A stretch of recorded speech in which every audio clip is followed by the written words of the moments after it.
आतापर्यंत मराठ्यांनी एकमेकांचे पाय ओढले। एकदा गाढवाची आणि कुत्र्याची पैज लागली। पैज अशी लागली, जो कुणी पळत जाईल नदीच्या पलीकडच्या सिंहासनावर जाऊन बसेल तो राजा होईल। गाढव म्हटले, कुत्र म्हणले, गाढव तर लंगड आहे, आत्ता पुढे जातो सिंहासनावर बसतो राजा होतो। कुत्र्याची गाढवाची पैज लागली, जो सिंहासनावर अगोदर जाऊन बसणार आहे तो राजा होणार आहे। गाढव लंगडे हळूहळू पळतय, कुत्र वेगाने पळतय।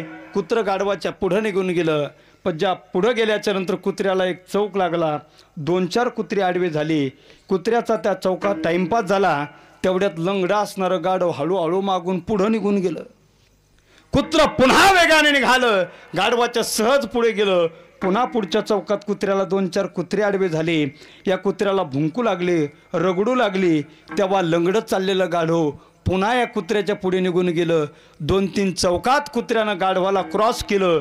गाढव तरी कुत्र्याच्या पुढं पलीकडच्या गल्लीनं निघून गेलं, नदीत उतरून पुढे गेलं। कुत्र्याला वाटलं गाढव दिसत नाही, गाढवाला मागं टाकला, पण कुत्र पळत पळत गेलं, नदीच्या पलीकडे गेलं। आत्ता सिंहासनावर बसतो आणि राजा होतो कुत्र्यानं ठरवलं। पण कुत्रा सिंहासनावर जवळ गेला, बघतो तर काय, आपल्या अगोदर गाढवच गादीवर बसले। कुत्र्यानं विचार केला, विचार विनिमय केला आणि कुत्र्याच्या लक्षात आलं, आपण वेगवान असून तरी हारलो का, आणि गाढव लंगडा असून तरी जिंकलं का।